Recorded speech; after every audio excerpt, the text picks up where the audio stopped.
Hey, what's up YouTube? In this final video before Lightfall, I want to show you all 3 strong and unique Strand builds to try out day 1 of Lightfall. All of these builds are tailor-made to what each class can bring to the table, and will hopefully give you guys a good idea of what to use straight away on Tuesday and the rest of the week. Strand is a pretty unique subclass, and throughout the past few weeks we've learned a lot about it.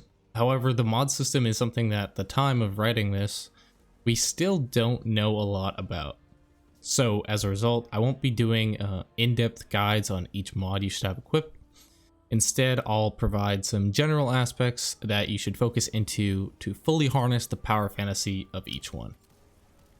To start, we'll go with the Warlock, which is what I believe will be either a really strong and fun build or something that just doesn't work. Why I say this is because the focus of this build is Vesper of Radius.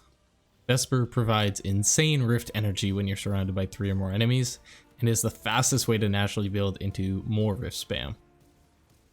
Being surrounded is of course a little bit dangerous, so anything we can do to suspend targets should be considered as well.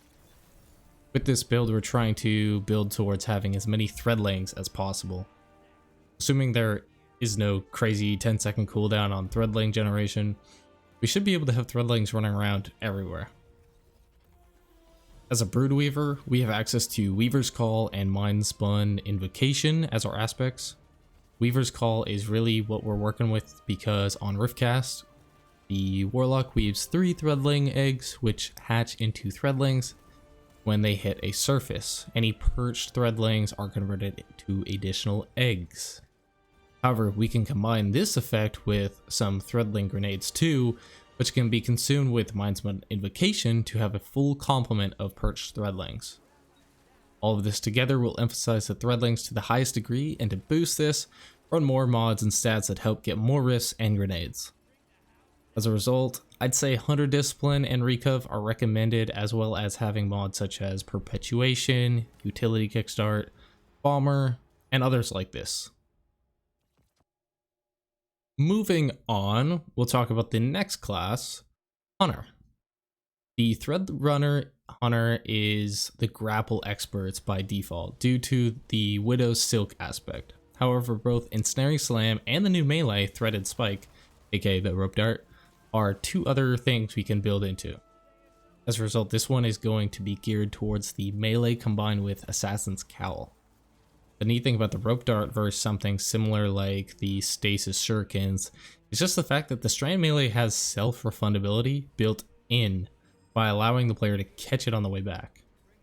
This high uptime is what makes Assassin's Cowl a great choice to pair with this, as really all this means is just more invis from getting charged melee kills. We can combine the effectiveness of Ensnaring Slam as well to benefit off of the suspended targets for even easier melee chains. Ensnaring Slam, for those that don't know, is tied to your class ability, which brings up the issue that many hunters face in regards to the top 3 stats of mobility, resil, and recovery.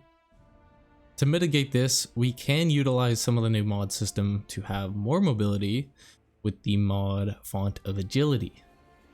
With this, I'd run 50 to 60 mobility, 100 resil, and 50 plus recovery. For the bottom 3, 80 plus discipline, 30 intellect, and 40 plus strength, whatever you can get. While not as out there as the previous build, this one is much safer to get the benefit of, especially in harder content like the Legendary Campaign. For the last build, we have the Berserker Titan. The Titan's kit is geared towards Woven Mail, a DR booster and melee regen booster, and Dredger's Lash. I think I said that right. The Lash shoots out on activation of your class ability, and it suspends all the enemies that are caught in its path. In tandem with Frenzied Blade, which is the 3-charge melee ability that severs enemies, the Titan kit is strong at weakening the damage output of the enemies and strengthening your allies.